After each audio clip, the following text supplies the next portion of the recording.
They are two very important entities in Davidson County. Nashville General Hospital is the city's safety net hospital and treats Nashville's poor and uninsured, while Meharry Medical College has a long history of teaching the nation's next generation of doctors. The hospital and college have been partners for nearly 30 years.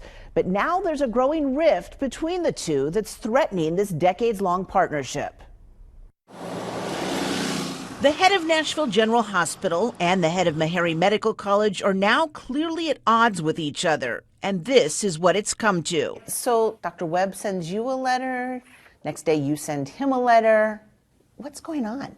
Dr. James Hildreth is the president and CEO of Meharry. And if commitments are not being honored and transparency is not there, it makes it a very challenging situation. The partnership between Meharry and Nashville General goes back nearly 30 years when the city closed its own hospital and moved into Meharry's existing facility.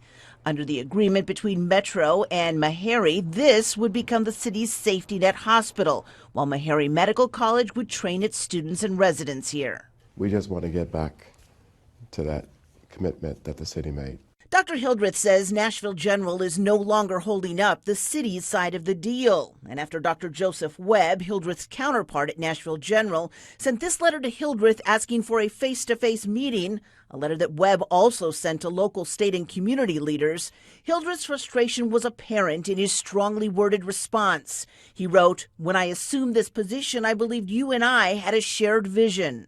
What's changed? What's different? The hospital administration leaders started a separate entity, a practice group for Middle Tennessee that has nothing to do with taking care of indigent patients. Hildreth suggests Nashville General is trying to change to a for-profit model and points to several off-site clinics Nashville General has opened that cater to patients with private insurance. Hildreth wrote in his letter to Webb, the uninsured patients who should have benefited from those funds and the Meharry physicians and residents who care for them must make do with substandard facilities and equipment. Meanwhile, Nashville General is now hiring its own doctors, which Hildreth maintains is not the way it's supposed to work. The medical school hires the physicians because they're going to be responsible for teaching the learners. And if you don't have that, it's a very challenging situation. So basically, you're saying that the doctors that Nashville General is bringing in are not training your students? That's correct. On top of that, he says, in this 150-bed facility, there are typically now only 30 to 50 patients per night. We have 430 medical students. We have about 150 residents. You cannot provide adequate learning for those students and residents with that low of a census. But perhaps the biggest point of contention right now is the Professional Services Agreement, or PSA, the contract that lays out Meharry physicians' responsibilities and how much Nashville General pays them. That agreement expired nearly 2 years ago. Hildreth says Nashville General refuses to sign a new one. Webb, through his PR team, refused to talk with us, but in a statement insisted the PSA is still in place. And that is still in place now? Absolutely. And he repeatedly assured the Metro Hospital Authority the same thing at its last meeting. The contract does exist. We are providing remuneration to Meharry for the services that they perform, and that is ongoing. But Metro Legal, we discovered, recently warned the Hospital Authority Board that the PSA had in fact expired in March of 2023 and cautioned of the regulatory and legal problems that can arise without one. When pressed by the board, Webb assured them he's working on it. We've had numerous meetings discussing opportunities to move forward with this. We're still having those meetings.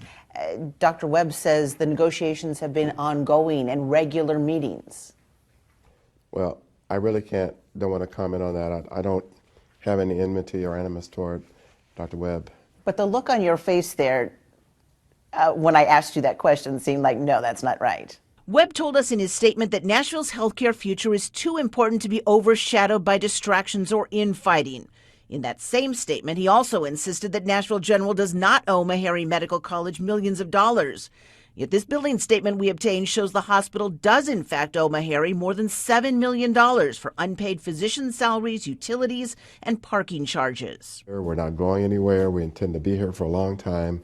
But Hildreth says in order to fulfill their mission of treating Nashville's poor and training future doctors, Meharry needs a partner that's willing to work with them. So let me ask you, What have you heard from Dr. Webb since you sent you? Nothing.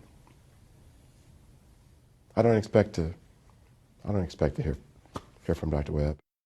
After we talked with Dr. Hildreth, he did get a response from Dr. Webb, another letter that lists the dates and times Dr. Webb says he's available to meet. No word yet on when or if that meeting will happen. Now, in the last week, Nashville Mayor Freddie O'Connell has repeatedly voiced strong support for Dr. Hildreth, as well as the work that Meharry is doing, while he's also questioned whether Dr. Webb and his team are truly on board with this partnership. This all comes as Webb is pushing for a new $700 million hospital, which would clearly need support from the city. Mayor O'Connell, though, has said that unless a new professional services agreement is signed and it's clear that everyone's on the same page, there's no reason to pursue a new hospital. Jennifer Kraus, News Channel 5 investigates.